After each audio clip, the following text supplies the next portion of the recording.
guys, what's going on? Monday to 6 here, back with the 1995 Firebird Pontiac Trans Am. Welcome to the year 2025. Got plenty of things in store for the Pontiac Firebird right here. We got it pulled into the garage, just got it washed and waxed. Definitely a lot of things coming up. We have the interior to restore. A lot of the plastic pieces we're going to be changing out to the ebony. So definitely stay tuned. This Firebird is ready to rock and roll. Just needs a little bit of love and attention, but is looking good for right now. All right, let's do a little in-depth tour and call out some of the things we're going to be upgrading here in the year 2025. Let's go ahead and take a look on the inside of the Firebird here. Got to put some oil on that hinge. Definitely need some love. But the interior here, you can see it has cloth interior. We will be upgrading that to leather. We have some parts for the shifter boot down there. The dash is going to need some love. You can tell where one of those fabric dash pads were glued to it, so we're going to get some Goo Gone, get all that stuff off. The AC vents, we have new AC vents. The blower motor for the AC, we have a new one of those. We will be upgrading that. This gray interior here, sorry, I got some ebony here in the back. We'll be replacing that gray right there. Got some door panels as well in that ebony. But the interior is going to need some love here. I mean, it's all here, just definitely needs some attention. You can see the dash pad is up there. We'll need to put it in the correct spot and try to hold it down with some Velcro or some 3M adhesive. But the headlights are operational. They do pop up. I believe we do have a headlight out. I think that's high beam. Yep. Definitely have a low beam out, but we will need to switch out the gears for the headlights because this is what you get when you lower them.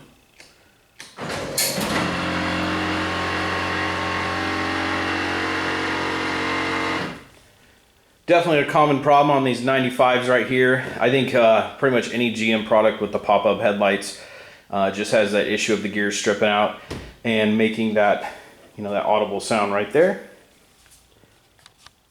Let's go ahead and take a look in the hatch here. Let's go ahead. Put this up.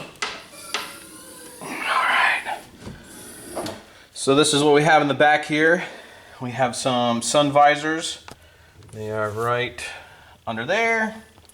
We have our steering wheel. We got those both from F Body Central on eBay. If you just look at the interior here, we got some old Rockford Fosgate amplifier. We have a subwoofer in the back, which doesn't sound bad, but I would like to do the stereo system in here. Like I was saying, these gray panels, I have ebony, gonna be switching them out. Definitely the shocks on here don't work. Should be a easy replacement. But as far as the back, it seems to be here, all complete. Got the T-top holders down there. I did get some seals from the junkyard, just some backup T-top and door seals. But looking good here in the hatch. Oh, yep. Got this turkey rod run here in Daytona Beach. I got it for a couple bucks. Just a repair manual here for the F-body. So pretty cool to have that. Let's go ahead and pop the hood. Okay, let's pop the hood here.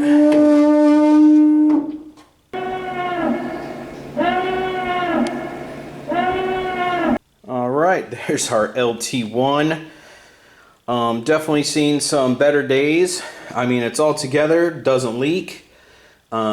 Just the previous owner didn't do the specific stuff, you know, like touch stuff up, like the strut brakes you see here. It just has chips all over it.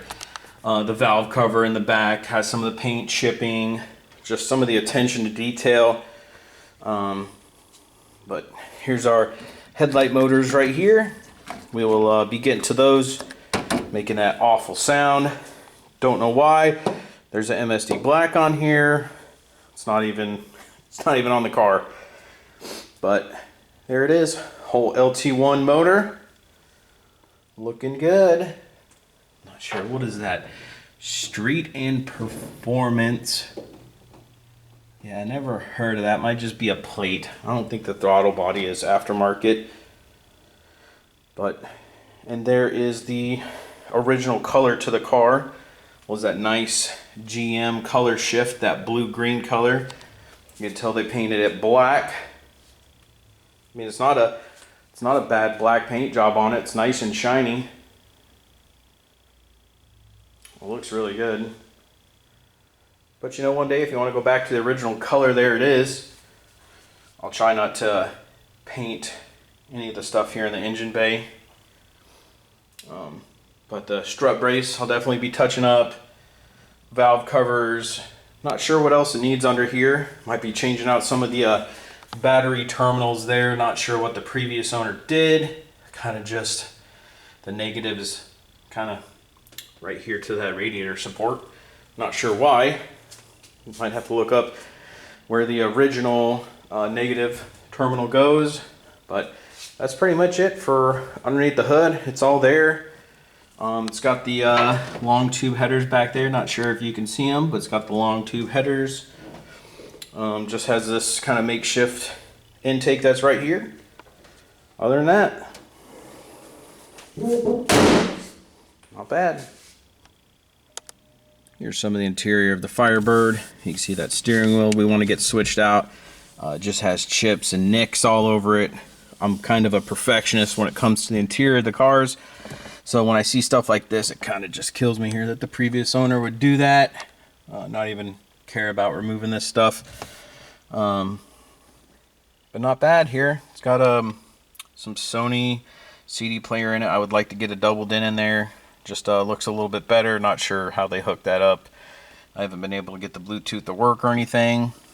But a lot of the interior parts look good. They work. Functional. All the mirrors, windows work. Just interior needs a little bit of love. This cloth has seen better days. It's just outdated, but not bad. Here's those broken AC vents right here. We bought some off Amazon. They're a direct fit, so we'll be able to put that in. Here's the dash pad. You can tell typical 4th gen issues here. I'd like to glue it down or somehow secure it in place, because when you're driving the car and you kind of get on it, the whole dash pad just slides back at you. But it doesn't look bad for what it is. But I would like to get this dash fixed a little bit, get all this goopy dash mat glue off of it. But yeah, it's got a line lock on it right here, aftermarket. Previous owner installed it. Not sure if I'm going to use it, but not bad. We'll be putting those sun visors on right here. You can tell they don't have them. It looks like they installed a aftermarket headliner, but didn't put the holes in here for the sun visors. And here is the dash I put in here. It has a working trip on it. So I kind of like that, but everything seems to work cluster-wise. Just typical issues for a car from 1995. But just wanted to give you guys an overall in-depth tour of the 1995 Firebird. If you're looking at getting one, here's some of the common problems I'm seeing on mine that the previous owner did. A lot of stuff, mission ashtrays. Center console just kind of does it itself, kind of deletes itself from the chat. Broken stuff, like I bought a replacement for this, just haven't got around to yet, but there's a trim piece that goes right here to hold this shifter boot on. Just kind of flopping around, and honestly, it just looks like crap. So we'll be getting around to fixing that. But overall, I love it. Love the smell, love the sound. Just a classic. Reminds you of the good old days seeing these things, driving down the road, and kind of jealous of the owners that had them then. But we'll try to make this Firebird great again. Here's my favorite part. Alright guys, hope you enjoyed the video. Until next time, Monday to 6, out.